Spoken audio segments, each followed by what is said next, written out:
चिकित्सा अधिकारी भर्ती परीक्षा का मामला है और चिकित्सा अधिकारी भर्ती परीक्षा का नोटिफिकेशन जारी किया गया था आरएचएस की तरफ से। मंत्री जी ने निर्देश दिए थे कि 17 नवंबर को एग्जाम करवाई जाए। आरएचएस के हाथ में एग्जाम को कराने का जिम्मा दिया गया। 17 नवंबर की एग्जाम आरएचएस के द्वारा पोस्टपोन की गई। उसमें कई सारे त्रुटियां थी। एक नीट पीजी की काउंसलिंग से रिलेटेड मामला था, जिसके चलते 17 नवंबर की परीक्षा को निरस्त करके पोस्टपोन कर दिया गया। अभी एग्जाम की नई तिथि घोषित की गई है 4 अप्रैल, और सीटें जो है इसके लिए सबसे पहले 1220 सीटों का नोटिफिकेशन आया था। उसके बाद में भी कुछ सीटें उसमें ऐड की गई है, जिसमें 260 सीटों को बढ़ाया करके 1480 सीटों पे ये चिकित्सा अधिकारी भर्ती परीक्षा की जा रही है। जैसा कि अभी कुछ 1-2 दिन पहले ही अभी दिनांक घोषित की गई है परीक्षा तिथि, और इसको लेकर के वाइस चांसलर साहब ने या तो किसी न किसी प्रावधान के द्वारा ये बोला गया है कि जो परीक्षा है वो कुछ स्लॉट्स में करवाई जाएंगी। तो सबसे पहले तो जो चिकित्सक अभ्यर्थी है वो इससे नाराज है और मेंटल प्रेशर में है कि जब सेंट्रल एजेंसी जैसी जो नीट पीजी की परीक्षा थी जो स्लॉट में करवाई गई थी, उसमें भी कई सारी खामियां रही। बार बार में नीट की जो काउंसलिंग थी, नीट पीजी की जो काउंसलिंग थी, उस पर रोक लगाई गई, फिर वापस खोली गई, क्योंकि उसमें एक नॉर्मलाइजेशन प्रोसेस होता है जिसमें बच्चे नाखुश रहते हैं परीक्षा को लेकर के और उसके परिणाम को लेकर के। तो परीक्षार्थियों के अंदर, जो चिकित्सक अभ्यर्थी है, उनके अंदर इसका बहुत विरोध प्रदर्शन है और बहुत अंदर से दुखी है कि ये क्या राजस्थान सरकार के पास इतने से सेंटर्स भी नहीं है कि 13,500 के आसपास अभी फॉर्म आए हुए हैं, और फॉर्म रिओपन अभी चल रहा है। 14 से 18 फरवरी तक आरएचएस ने फॉर्म को रिओपन किया है, जिसमें लगभग 5,000 से 5,500 बच्चे 19 बैच के शामिल होने की आशंका है। तो कुल मिलाकर के चिकित्सक जो है वो 19,000 चिकित्सक अभ्यर्थी 1480 पदों के लिए एग्जाम में शामिल होंगे। सबसे पहले तो सरकार से चिकित्सक अभ्यर्थियों की मांग है आपके चैनल के थ्रू कि परीक्षा की जो सीटें है वो बढ़ाई जाए। परीक्षा की सीटें इसलिए बढ़ाई जाए क्योंकि मोदी जी का सपना था कि घर घर डॉक्टर पहुंचे, और जैसा कि चिकित्सा मंत्री साहब ने खड़ी विधानसभा में बोला था कि हम कई सारे अभ्यर्थी जो है, कई सारे चिकित्सक जो है वो गांव गांव में सेवाएं देंगे, दूर दराज जो रिमोट एरियाज है उनमें भी हम चिकित्सक लगाएंगे, प्रॉपर गांव के गरीब लोगों को प्रॉपर तरीके से सेवाएं उपलब्ध होंगी। और जो लोग गांव के जो दूर दराज के लोग हैं उनको 40-40, 50-50, 100-100 किलोमीटर दूर जाकर के शहरों में सेवाएं नहीं लेनी पड़ेंगी, उनको गांवों में सुविधाएं उपलब्ध रहेगी। तो मामला हमारा सीट बढ़ाने को लेकर है। सभी चिकित्सक अभ्यर्थी चाहते हैं, आपके चैनल के माध्यम से यही चिकित्सा मंत्री जी से और मुख्यमंत्री जी से निवेदन है कि सीटें बढ़ा करके 3,000 की जाए। इसके लिए बीच में माननीय विधायक साहब मालवीय नगर जयपुर से कालीचरण जी भाई साहब ने मुख्यमंत्री जी को और चिकित्सा मंत्री जी को लेटर भी इसके लिए लिखा था कि चिकित्सक जो है वो मानसिक रूप से पीड़ित है, बेरोजगार है, इनको रोजगार देने की कृपा करो।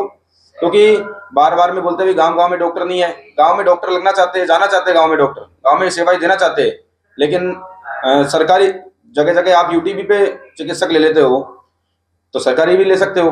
तो सरकारी जो सेवाएं है वो चिकित्सक देना चाह रहे हैं, इनको सरकारी सुविधा में लगाया जाए।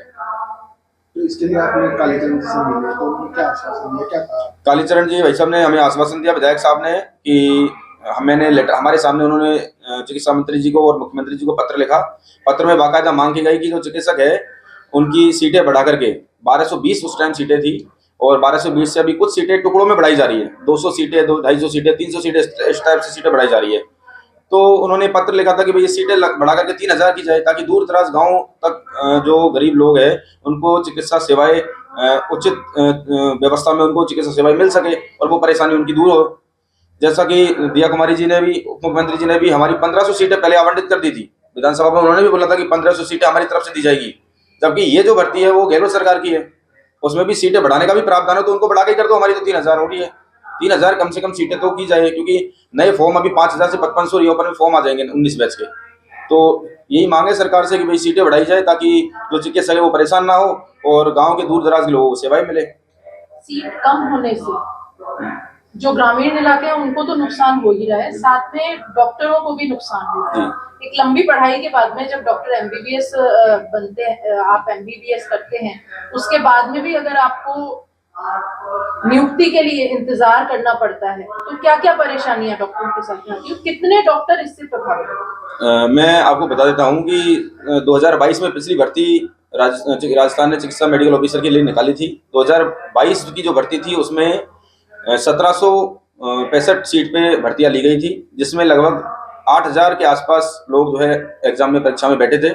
तो 8,000 में से लिए तो गए 1765, तो कुछ जो बच्चे हैं वो तो 22 से पहले के भी बेरोजगार रह गए, जिनका उसमें सिलेक्शन नहीं हो पाया, तो कुछ तो वो है। फिर उसके बाद में नए कितने स्टूडेंट होंगे जो 22 के बाद से अभी जिनकी नियुक्ति नहीं हुई? 22 के बाद से जो जिनकी नियुक्ति नहीं हुई वो कम से कम 10,000 के आसपास स्टूडेंट हो जाएंगे। 10 से 15,000 के बीच में वेरी कर रहा है। और कुछ जो चिकित्सक है जो पहले के हैं, जो पुरानी भर्ती में शामिल ना हो पाए किसी न किसी वजह से, तो वो शामिल होकर के कम से कम 25 से 30,000 डॉक्टर जो है वो बेरोजगार बैठे हुए। 22 के बाद में 25 में भर्ती निकलने का क्या कारण था? हमने इसके लिए भी मेडिकल कैडर हम बार बार मांग करते हैं, हमारा मेडिकल कैडर लाया जाए। मेडिकल कैडर आते ही सारी जो चीजें हैं उनका समाधान हो सकता है। इसके लिए कई बार चिकित्सा मंत्री जी से मिला जा चुका है। मैंने हमको और हमारी टीम ने मुख्यमंत्री जी से भी मिलने की गुहार लगाई थी, और सारा वेरिफिकेशन होने के बाद में भी हमें मुख्यमंत्री जी से नहीं मिलाया गया। उन्हें पता था कि हमारा जो मामला है वो मेडिकल कैडर का है। अभी आप देख रहे हो कि हमारे चिकित्सा से संबंधित अभी कुछ दिन पहले मामला हुआ है, एक उपखंड अधिकारी द्वारा हमारा जो चिकित्सक है उसको दुर्व्यवहार किया गया उसके साथ सेड़वा तहसील में बाड़मेर के अंदर। उसके लिए भी मेडिकल कैडर की मांग बहुत तेजी से उठी थी। उसमें भी कोई उचित समाधान अभी तक नहीं मिल पाया है। बीते दिनों भी जो डॉक्टर्स थे उनकी तरफ से एक बड़ा अभियान छेड़ा गया, ट्रेनी डॉक्टर्स थे उनकी तरफ से। उसके बाद में लंबी कानूनी लड़ाई भी शुरू हुई, कई डॉक्टर्स के खिलाफ एक्शन भी लिए गए। तो अगर इस बार भी आपकी सीट नहीं बढ़ती है और इसी तरीके की समस्याएं आपके सामने आती हैं, तो क्या आगे डॉक्टर्स का अगला कदम है? चिकित्सकों की यही गुहार है, यदि ये सीटें नहीं बढ़ाई जाती है तो फिर आगे उग्र आंदोलन की तरफ हमें मजबूरन जाना पड़ेगा, जिसकी समझ जिम्मेदारी सरकार की होगी, राजस्थान सरकार की होगी, चिकित्सा मंत्री साहब की होगी। क्योंकि हम आंदोलन करना ही नहीं चाहते। कोई भी धरना प्रदर्शन क्यों करना चाहेगा? धरना प्रदर्शन के लिए हमें सरकार द्वारा मजबूर किया जा रहा है, हमारी सीटें नहीं बढ़ाई जा रही है। ऐसे ही और वीडियोस देखने के लिए सब्सक्राइब करें मॉर्निंग न्यूज इंडिया को और जुड़े रहिए हमारे साथ।